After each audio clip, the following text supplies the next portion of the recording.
Well, today's blizzard making for less than ideal driving conditions. Drivers slipping and sliding on snowy roads. In Milwaukee County alone, there have been at least 62 crashes since late last night, 5 with minor injuries. And dozens of cars are left scattered along the roads. And until this winter storm passes, many travelers are stranded at Mitchell International. I would like to catch a flight and just get down there. It doesn't really matter where I have a layover as long as I can get down there. Other than that, I don't care. Dozens of flights canceled at Mitchell, and so far hundreds more canceled at O'Hare in Chicago. This snowstorm already proving to be deadly. A 64-year-old Shorewood man was found dead in his garage after shoveling this afternoon. The medical examiner says he had a history of heart problems. No school for students at Milwaukee Public Schools tomorrow, and that's not because of the weather. It's a previously scheduled in-service day for teachers. An important note tonight from We Energies: keep your furnace vents and meters clear of snow. A buildup can lead to deadly levels of carbon monoxide in your home. It's best to use a broom to try to clear the snow away. The snow did not stop Super Bowl plans for a lot of football fans in the area. Big crowd turned out at Camp Bar in Shorewood. Of course, Packers were not in the big game. I wish the Packers were playing, but at the end of the day, what can you do? And even a Seahawks fan brave enough to watch her team play here in enemy territory.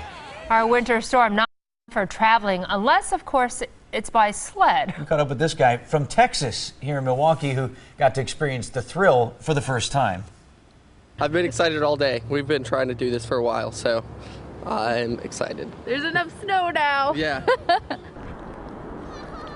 And they weren't the only ones out there braving the elements along Milwaukee's lakefront. Across the viewing area, we were hit hard by snow today. Meteorologist Brian Goddard has the areas that were hit the hardest. After hardly any snow this winter, and we got a 1-2 punch from Mother Nature. This was as of 9 o'clock Sunday evening, and it was still snowing. A foot of snow in Pleasant Prairie and Kenosha, Racine just under a foot, as well as East Troy. Brown Deer about 10 inches officially at the airport in Milwaukee, and Shorewood 9 inches of snow, and as expected a little bit lighter amounts to the north.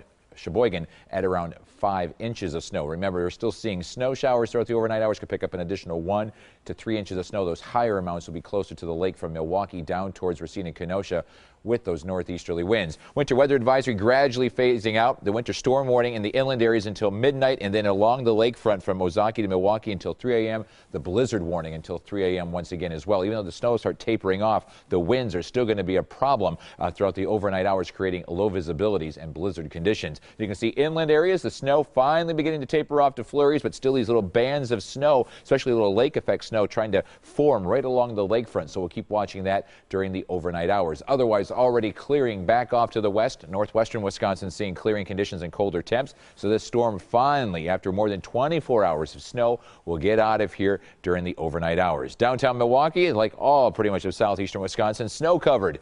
15 degrees, a northerly wind at 17, but gusting over 30 miles per hour. So your temperatures, they're in the single digits and teens for the most part across the area, and they will continue to drop overnight. Here's the main thing. The wind speeds anywhere from 15 to almost 40 miles per hour at times. That's creating those low visibilities, the blizzard conditions, Racine as well as Kenosha. And the future wind will show that those winds will slowly diminish overnight. They'll still be anywhere from 15 to 25 overnight with wind chills to 15 below. During the day on Monday, winds will lighten up between 5 and 15, which is much more tolerable. And then they'll start picking up again Monday night into early Tuesday with the next storm system around here with this light fluffy snow around. There'll be more blowing and drifting.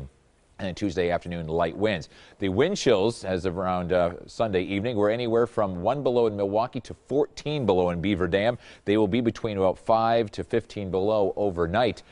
As you're waking up early, look at the cold trying to make its way into the upper Midwest. 18 below in International Falls. Meanwhile, it's 15 in Milwaukee and 30 in St. Louis. We won't get to 18 below, but yes, we will see more cold air moving in here behind this storm system. Very common, but after a big snowfall, they get some of that cold air to move in. There goes your storm system. The winds will gradually diminish during the day tomorrow with the high pressure just to the south of us. So then we're going to watch the next storm system roll on in here Tuesday late in the day into Tuesday night, an additional 1 to 2 inches of snow. It looks like during the day on Tuesday. So here's the forecast maps for tonight. An additional 1 to 3 inches of snow. The heavier amounts will be right along the lakefront. Winds gradually diminishing. Temperature of 5 degrees. And then for tomorrow, mostly sunny conditions. A high of 14. The 7-day forecast showing cold conditions for the rest of the week.